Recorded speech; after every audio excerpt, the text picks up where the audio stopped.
Love, life, and lessons from the past. Only at Dear Mags FM with DJ Chin. Dear Mags FM.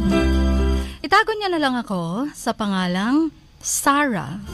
Lumaki ako, Chin, sa isang abusive na environment. Tatlo kaming magkakapatid na babae.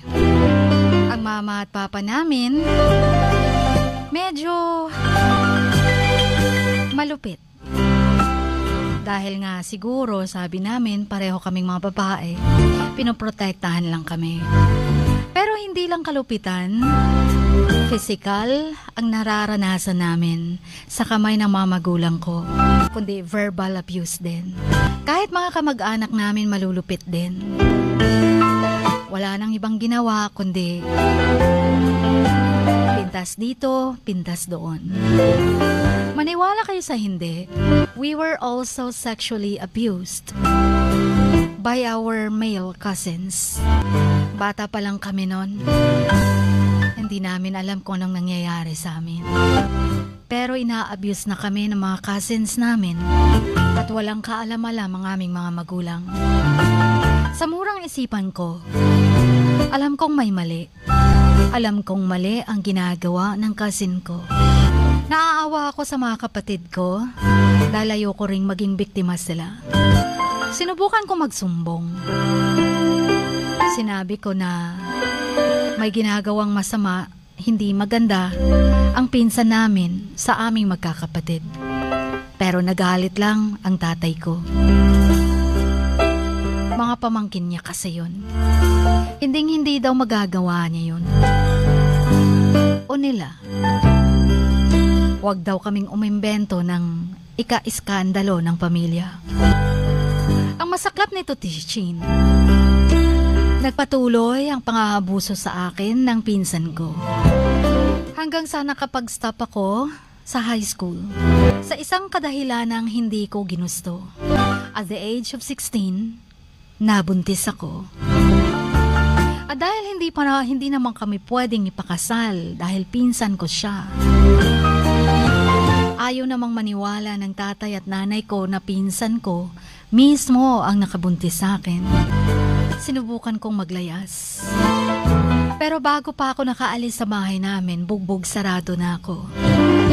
Ang dami pang masasakit na salita ang nakuha ko mula sa kanila. Kesyo sino daw ang lalaking nakabuntis sa akin? Ang aga-aga ko daw nagpabuntis. Ang sabi ko, pinsan ko ang nang-rape sa akin. Sinabi ko na yun sa kanila pa, dati pa. Pero ayaw nilang maniwala. Hanggang tuluyan na akong nakalaya sa amin. Itinaon ko na madaling araw ang pag-alis ko sa bahay. Dala lang ng 3 damit at iilang gamit. Walang pera, Chin. Pero kesa naman mamatay ako at malaglag ang dinadala ko. Hanggang sa napadpad ako sa isang tahanan na kumupkup sa akin. Isang karinderya. Nung nag-apply ako, natutulong-tulong lang bilang waitress.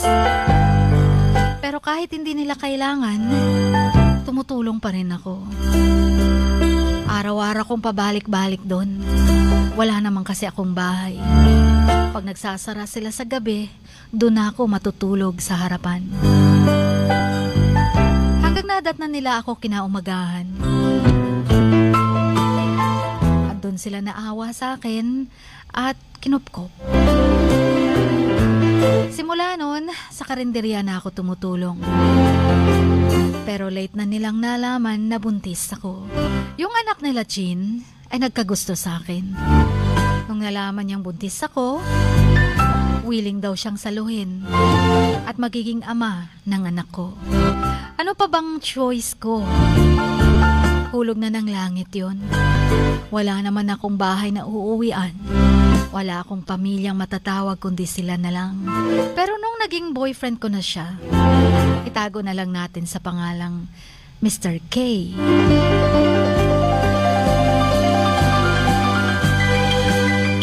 Sa umpisa, sobrang lambing sa akin. Sobrang caring. Sobrang understanding. Pero nung lumalaki na ang tiyan ko, lagi na lang mainit ang ulo niya. Dahil sa iisang bubong lang kami sa bahay nila ng mga magulang niya, nakikita din ng parents niya na kung paano ako tinatrato ng anak nila. Ikinasal kami sa West. Wala nang handa-handa. Doon ko nalaman na ang akala kong savior ko, ang siya palang mas magiging parusa ko. Irresponsible husband. Abusive husband. Terrible na asawa. Sampal dito, tadyak doon, kahit buntis ako. Para bang ngayon lang pumasok sa kukote niya na hindi siya ang ama ng dinadala ko. Kaya ba mainit ang ulo niya? Sa umpisa lang pala, sabi niya tanggap ako. Akala niya anytime pwede ko siyang iwan at ipagpapalit sa iba. O babalikan ng ama ng anak ko. Sabi ko sa kanya, hindi naman pwede yun. Pinsan ko nakabuntis sa akin at ni-rape lang ako. Kaya wala siyang dapat ipag-aalala dahil hindi na ako babalik sa pamilya ko. Pero kahit malupit ang nararanasan ko, sinubukan kong magbasa-basa ng mga libro. Mag-search sa internet. Magbasa upang matuto. Hindi ako nakagraduate ng high school, pero alam kong may utak ako. Kaya ko na rin makipagsapalaran sa mundo. Pero dahil buntis ako, hindi ko makuhang umalis at maghanap ng trabaho. Maraming nagsasabi na sa kapitbahay namin, bakit daw ako nagtitiis? Naririnig daw kasi nila kung paano ako sisigawan ng husband ko. Kahit sa harap ng tindahan, sinasapak ako. Sometimes nga, pinapalo pa. Alam mo yung putol na kahoy? Minsan ko na rin naranasan ang sakit nun. Palo dito, tadyak dito, black eye doon. Yes, Chin, sinusuntok pa rin ako kahit malaki na ang tiyan ko. Pero hindi naiintindihan ng karamihan yon. Kung bakit nananatili pa rin ako sa kamay ng isang abusive na husband. Yung mga dahilan na wala kang pupuntahan. Wala kang choice kundi manatili na lang para mayroon kang matatawag na tahanan. Yung mananatili ka na lang kahit inaabuso ka. Kasi alam mo, wala kang pera. Alam mo na siya lang nagpapakain sa'yo. At siya lang ang magtsatsaga sa'yo. Higit sa lahat, umaasa kang mamahalin ka din. Kasi pinakasalan ka. Yun yung mga dahilan kung bakit nananatili pa rin ako at hindi ko makuhang layasan ang abuser ko. Sometimes, nagkakaroon pa rin ako ng nightmare sa gabi. Tuwing natutulog ako, pagising ko, punong-puno ng luha ang mga mata ko. Kasi naaalala ko kung paano ako bugbukin ng tatay ko, paano ako rapin ng cousin ko, at ang kalagayan kong buntis. At aabusuhin pa rin ng husband ko. Hindi na mawawala yon sa puso't isipan ko. Sabi nila, madali lang iwan yung nangaabuso. Yung malupit na asawa. Iwan mo na yan. Ano pang pinagtitiis mo sa ganyang klaseng tao? Yun lagi ang naririnig ko. Pero hindi nila naiintindihan. Gugustuhin ko man, pero sa ngayon wala akong choice. Yun bang akala mo yung mabuhay na kasama siya ay napaka-bad na? Pero hindi nila alam, living after leaving my husband ay mas magiging impyerno pa. Dahil hindi ko alam paano magsisimula. Jean, paano ko ba Matatakasan ang asawa kong sobrang lupit. Paano ko ba mababayaran yung utang na loob ko na kumupkop sa akin ng mga magulang niya? Pero pag umalis naman ako, paano ko bubuhayin ang anak na nasa sinapupunan ko pa? Wala kasing pakialam din ang mga magulang niya. Kahit nakikita nila kung gaano katarantado ang anak nila. Kung gaano ako kabugbog sarado. Basta ang alam nila, sila nagpapakain sa akin, kaya dapat hindi ako nagrereklamo. Chin, kabuwanan ko na sa susunod na buwan. Natatakot ako na baka paglabas ng anak ko, mas maalala lang ng asawa ko na hindi kanya ang bata at baka pati bata ay madadamay. May pag-asa pa kayang magbago ang husband ko? May pag-asa pa kayang mabago ang ikot ng mundo? Chin, pakiramdam ko nag-iisa na lamang ako at walang karamay.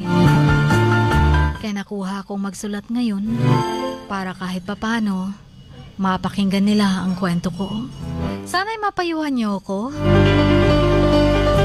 At nang makapag-decide ako kung anong pwede kong gawin, ano ang dapat kong gawin. Sana'y matulungan niyo ako. Hanggang dito na lamang. Ang inyong Kamax.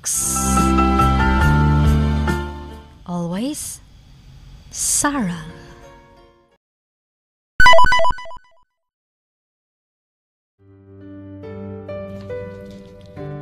Sa bawat pagluha mo, may nakatagong kwento. Sa bawat ngiti mo, may gustong sabihin ang puso mo. At sa likod ng iyong halakak at maging sa pagkabiko mo, may mensaheng nakabalot sa iyong pagkatao. At ang tanging nais mo lamang ay mapakinggan ang mga ito ng buong mundo. Dear Max FM with DJ Chini. Life has got all those twists and turns.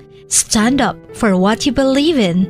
What lies behind you and what lies in front of you pales in comparison to what lies inside of you. Dear Max FM with DJ Chini.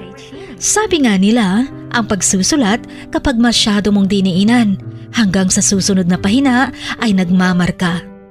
Katulad ng pagmamahal, kapag masyado mong ibinigay ang lahat, yung sakit na gawa ng nakaraan, dala pa rin hanggang kasalukuyan. Dear Max FM, you own your story and you are the author of your own book of life. Don't let others write your script, but let others hear your story and make them inspired. Kaya sumulat na, maging bahagi ng aming programa. Dear Max FM with DJ Chini tuwing Lunes hanggang Biyernes, 1:00 hanggang 3:00 ng hapon sa Max News FM, Sock Sargent.